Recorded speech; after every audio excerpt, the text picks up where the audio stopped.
Alright everyone, welcome back to another video for today, and today I'm going to be covering two topics for us to be reviewing or going over for the first time. First, I'm going to be going over my current competitive combos and how I think you can use the parts given to you through these most recent sets and a few previous ones in order to create combos that can not only counter but also use the meta to your benefit.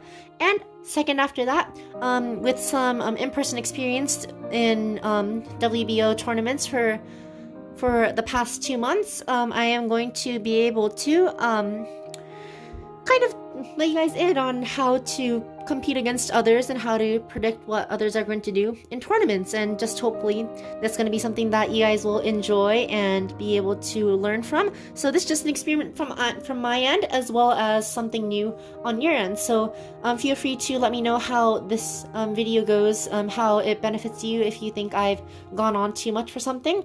And yeah, before I get started, make sure to like this video, subscribe to the channel, and hit that bell notification icon if you want to see more videos like this one in the future. And without further ado, let's get started. Alright, so we have all of these combos assembled here. Let me just quickly go over them. Guilty Longinus with Nexus S attack mode, quick dash, and 2. Roar Spriggan with Nexus S gear in defense mode, rise, and 6. Dynamite Valkyrie with tapered bearing dash 6 and the F gear. Prominence Perseus with tapered bearing and 10. I think I might have called this tapered by accident. It's over if I said it was tapered earlier. And finally, it is Vanish Fafnir with Giga Drift and 0. And along with that, I have a few extra parts along the side if I were to ever need to switch with a few of them. Obviously bring a lot more, but these are the most prominent ones that I would have with me just in case. Now, with that out of the way, I am just going to quickly go over what each combo does, and after that we're going to go into some test battles and maybe just a few result runs along with that. But that aside, first off we have Vanish with Giga Drift, and that's pretty self-explanatory. I don't really need to go over that since I have done that so many times in previous videos. Guilty with, I guess just the idea of Guilty is that it's a very hard hitter. If you can launch it right, Bays will go flying without any doubt. It's just a matter of how lucky you are to get that 50% chance into the pocket. But you know, that's just how it is, and I guess if you can get really good at using this attack type combo, then you're just gonna go like destroying a ton of people during tournaments unless they have proper countermeasures for you. But if not, then there's always many more safe options for you to use. Roar Spriggan, arguably the worst one in my deck right now. It's just like a normal left spin, opposite spin combo that counters a few attack types, but Rise is not at its full worn condition yet. It is still in the process as I am using it more and more, so hopefully as this thing starts to wear down to a further degree, then its performance will start getting better. And then next up are these two, which are which both have very similar builds and concepts, but they excel in two separate areas. This one works much more in the same spin stamina area, while this one operates much more in the attack countering area. The reason is mainly because of the build of their layers rather than the build of everything else on them. Because of the Prominence shield and the weight distribution, the stamina of Prominence is not as notable, but the shield thankfully allows for absorption of impact from attack types for the first time when the armor comes off, and also it starts to become a much sleeker profile, which makes it harder for attack types to hit it afterward. And fun fact, the stamina on Prominence actually becomes pretty decent once the armor comes off. So if you can somehow guarantee that you can get the armor off during your launch or right after the launch while hitting it against the other bait, then feel free to go for it. But after that is Dynamite with the Valkyrie core over and bearing dash. It has a very good same spin stamina, very sleek, very round, and I guess her right spins, it does absorb impact pretty well, and the spring load here along with the dash driver of bearing does help its burst resistance a lot. And honestly, I don't see this one burst too often, so that is a good sign for a Bey. Fun fact, on the Valkyrie core, if it has like one click on there, and then the spring loads all the way when it hits an opponent and then flings back, it can technically re-click itself, although it's very rare for that to happen. And some possible suggestions of replacements are Drift with Zone Dash plus Z, but Drift is honestly very reliable once you know how to launch it. It's probably more reliable than Zone Dash plus Z, actually. For the sake of like same spin, for the sake of opposite spin stamina, maybe sometimes you'll want to replace bearing or bearing dash with Zone Dash plus Z if you find it that is more to your liking. The Belial 2 core is more for something like bearing or a certain attack type in right spin, where if you feel like it has a high chance of bursting, then the burst locker on this thing will be able to help you when you launch strong. And finally, this Giga is basically exclusively for my Guilty combo, and honestly, aside from I would say that Nexus plus S in attack mode and Giga are the two best discs for attack as of the moment, because Giga has good weight and has like a very sleek profile, doesn't reach too far down like over or tapered, and also Nexus plus S because it just connects very well with the blade and just causes huge impacts to happen. But yeah, that aside, that's it for going over the Beyblades, and I am just going to be going over to the stadium and just showing you a few battles and maybe talking over it in the meanwhile. Alright, so we're here at the stadium. So here is just some advice from me. We're going to start off with these three combos right here if you're going to try to counter attack types. One of the biggest things that you can do is in same spin, launch as hard as you can, but at an angle. So just like this, 3, 2, 1, go. Shoot! And if it's an opposite spin, launch not at full strength, but at probably like 50 to 75% strength and at an angle. So what this does is that it gives the... I tried out soft launching and hard launching, and I think that doing hard launching, because of the higher rotation speed, gives your Beyblade more stamina. So even though people like to argue that that's going to cause bigger collisions, I would say that is not true, because your Beyblade is much more stable. It's easier for it to counter the opponent Beyblade, and since the rotation speed is actually going to be not much different from the opponent when you launch a little bit harder, the opponent won't be able to hook onto you and just send you flying as a result. For the right spin Beyblades that have bearing, you just have to make sure you're not going to be as reliable as you are with drift when countering attack types, so you just have to make sure that you do the best you can. You just make sure you angle it maybe against like the opponent Beyblade, and then just launch decently strong into the stadium.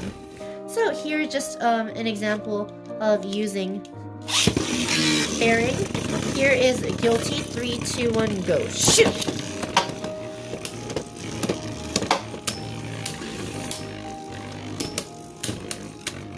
Alright, so that was a very bad example. My quick dash has a lot of dust on the bottom, and the angle wore off by the time I actually launched Guilty, so let's try that one more time. There it is, and here is Guilty, 3, 2, 1, go. Shoot!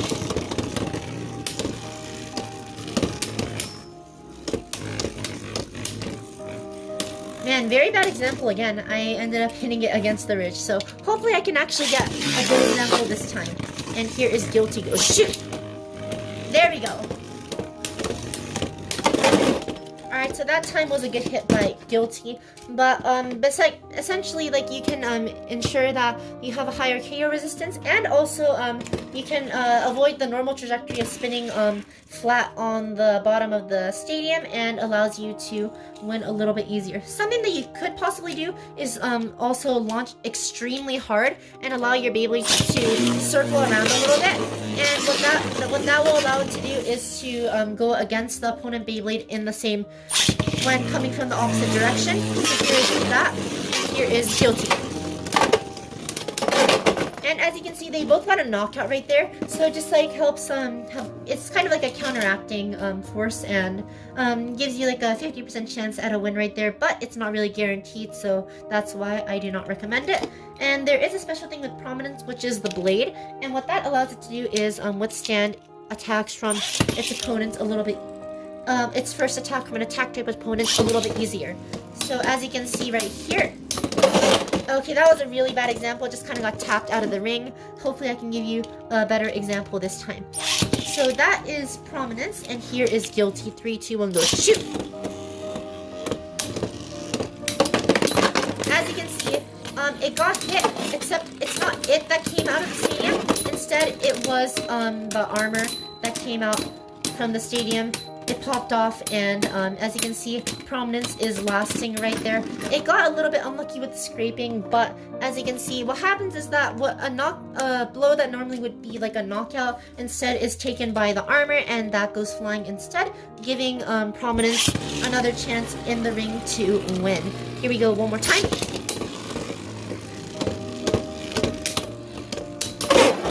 Alright, so that one was also unfortunate. It ended up being right next to the pocket, so even though the armor took the blow for it, it did end up getting knocked out in the process. One more time, go shoot! I launched a little bit stronger this time, and here is guilty. As you can see, the armor was able to interrupt guilty many times over, and basically just helps you along the way as you're going through the battle. Sometimes the armor will end up closer to the stadium, sometimes it'll end up out of the stadium, but the best case scenario is that the armor will actually be able to interrupt the opponent Beyblade and give you a solid chance at victory because it can't get as many direct attacks in. And here we are at the end of the battle, and obviously Bearing is going to win. But that's just how you use Prominence right there. We do have Rise on this, but in general it's just a very similar idea. If you want to if you want to keep the Beyblade in the center, the best way is to launch decently strong. Oh, sorry, that was a very bad example. To launch it decently strong, keep your hand steady and shoot it toward the middle. 3, 2, and go shoot. Just like that. If you want to put in more power, try to angle it a little bit. And then you can kind of get it into the center, not always. And if you want to counter attack types, then you just basically launch as hard as you can, launch it flat, and then it'll gain speed off the ridge, and then hopefully it'll hit an attack type along the way. But that said, we are just going to move on to our last one, which is going to be Guilty. So Guilty, the biggest thing that you can do is to do a flower pattern. It's where you angle the Beyblade a little bit, launch as hard as you can, and then that basically allows the Beyblade to come closer to the center every single time. If the Beyblade is normally circling around here, if it's like a stamina type, then your Beyblade can come around near the center as many times as possible to try to hit your opponent. So here we go as just an example one more time with Valkyrie right here. So Valkyrie is near the center, and if you launch Longinus,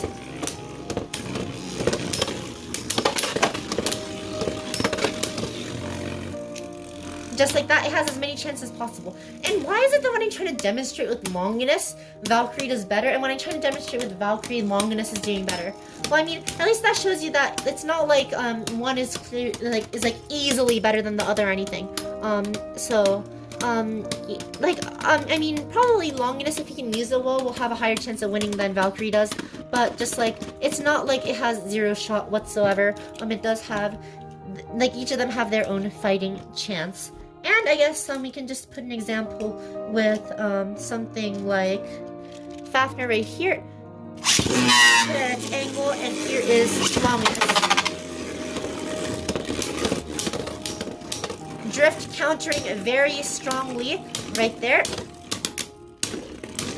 Alrighty, So one thing is that Guilty does hit very hard. So as you can see, Fafnir has lost a lot of stamina, but that is Fafnir's win right there. But as you can see, like even in stamina, just because it hits so hard, Guilty might actually have a chance against some Beyblades. So that aside, I think that's about all I want to show you. Maybe I can just show like opposite spin matchup with Prominence and Vanish to just kind of see how good they are. I'll be back once this match is about to finish. Alright, here we are, and let's see who wins. Alright, so that is probably going to be debatable. It's whether Prominence finished spinning and then got slightly pushed again for another rotation, or whether Prominence was just spinning all the way and took the win. But as you can see, Prominence is just so tall and so big on the blade aspect of it that it can easily fare against drift combos, even if it's only using bearing. Over here we are going to now use Dynamite and Vanish. So once again, we'll be back once this match is coming to a close. Alrighty, here we are, and it looks like the winner is going to be Vanish. So the downside with this combo is that if it does tip over, then that is the end of that, and it can't really do much to counter it. I have been fiddling around with like the armors and seeing their weight distributions to see if it helps this combo with its opposite spin performance, but so far I haven't managed to find like the perfect combination. Even within like armors, there are different weights and different small distributions. So like if you just like rotate one like 180 degrees or something, then it might even change the performance there. But in this case, it did not. Just for fun, I am going to rotate the armor and the chip 180 degrees since Valkyrie does have a spring on one side of it, which increases the weight on a small part of the Beyblade. So I'm just gonna rotate and see if there is any difference right here, just for fun. And since I hand spun it, I don't need to pause it, so let's see who takes the win on this one. And it is going to be, I would say that was a tie right there. So as you can see, it's not like this one is going to lose all the time. It has a good chance at fighting as well. But that said, that is about it for the battles today. And now we are going to be going into the tournaments like the format of the tournament that I have been doing, and just some advice from me on how to perform well during them. Alright, so just some ideas when going into a tournament. So the tournament that I went to, the tournaments actually, were in Swiss format. So this is relevant to people that compete in the WBO tournaments, or if you're planning on competing in one in the future. The Swiss tournament is basically a format where there is a preliminary round and a final round. And the preliminary round is basically not split into blocks, but each person will battle a random person at the beginning. After that, your win and loss is recorded. Winners will play against winners, and losers will play against losers. And after each round, people with same win records or similar win records to you will be pitted against you, and basically the top 8 people with the highest win records will make it to the final. So unfortunately, in the latest one, I did not make it to the final. There was actually a second part to the ranking system that I was not aware of. Even if you get the same amount of points as people, there's a second ranking system that ranks you based on the wins you get against people when you lose to someone that's a higher or lower rank than you. The unfortunate part for me was that I was higher ranked than essentially everyone there except for one person, because I got second in the last tournament.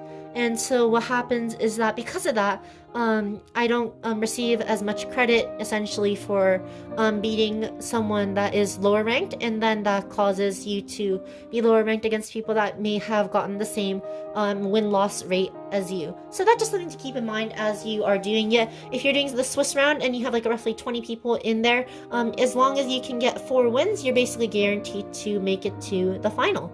But that aside, that is it for the ranking system itself, and I'm just going to kind of get into how you can be prepared and how you can actually prepare to face opponents in battle. So one of the biggest things that I can say for being prepared is make sure you bring extra parts. the extra parts are going to be extremely helpful for you in any situation. If you have an opponent that has a certain thing and you just happen to forget something that could counter it at home, then that is very unfortunate for you. But the idea is that it doesn't have to be a specific, like a very good driver for the meta. Like it could be a driver, like it's not like Atomic is the most stellar thing ever right now, because all these combinations are working with bearing and drift and zone dash plus Z. People just don't want to always risk it because they're not sure how well the opposite spin stamina is going to turn out. But remember, Atomic can actually outperform things like bearing and same spin stamina. So those are options that are worth checking and seeing how viable they are. That's just some advice from me on that front. But also, just don't be afraid to change your combos like partway into the tournament. For something like Swiss, how it works is that each time you battle someone, you can only bring in one Beyblade with you, and you have to use the same combination for until someone gets 3 points during that confrontation. And because of that, you just have to make sure that each time, like, you're either comfortable with the Beyblade that you're using if you're using an attack type, and if you feel like if someone's going to use, let's just say, a drift combo in less spin, then you're obviously going to have a greater advantage if you change to a combo that is a bearing combo that is less spin, because it is same spin stamina. And of course, the best way to do that is to look around and see your opponents during their rounds to see just kind of like what they're comfortable with and what Beyblades you think that they'll be using. Obviously, they could be changing it round per round as well, so you're not always going to get the best feedback on that from just simply watching them, but you can kind of get an idea for what the competition is like as well as the common parts, and raise your chances as much as you can. And the best part is once you get to the final round, and the final round is basically a deck format battle, and what that means is that you bring 3 Beyblades with you to your deck. And something that I recommend in that case is to make your deck as balanced as possible, or as capable of countering opponents as possible.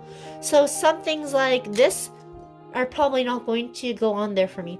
What you want to be able to do is know your opponent's Beyblades, and make sure that you have a deck with 3 Beyblades that will be able to cover those opponent's Beyblades. So I have, let's just say, a left spin attacker that can deal with basically any Beyblade if used well enough.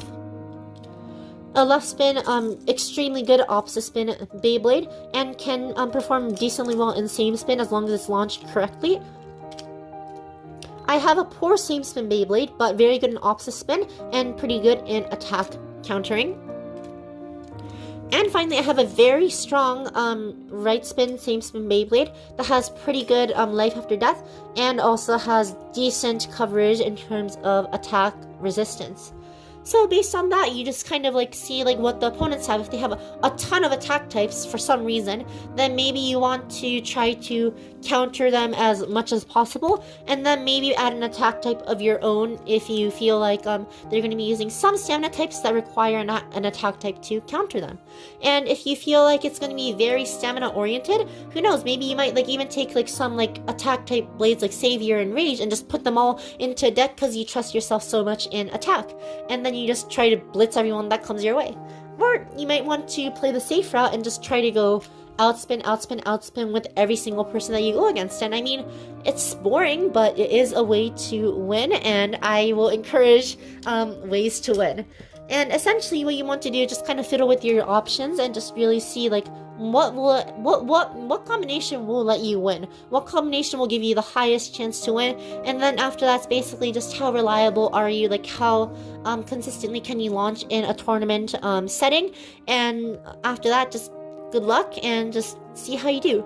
But for the most part, that is really all I had to cover today. I covered the combos that I like at the moment, as well as tips and tricks and ideas of what you can take into a tournament going forward. And yeah, just make sure to keep testing and just seeing what Beyblades are the best. If you're at a tournament, keep observing, keep changing, or if you feel like you're confident in the combos that you have right then, you don't need to change, but make sure that you're prepared for what the opponent has so that you can bring out the best of what you can. And yeah, after that, that is about it for this video. I think I have covered everything for today. So yeah, that is all I have. Thanks for watching. Let me know what your thoughts were about this and my thoughts on the tournament in the comment section down below. But as it is, that is all for the video. So thanks for watching, and I'll see you guys later.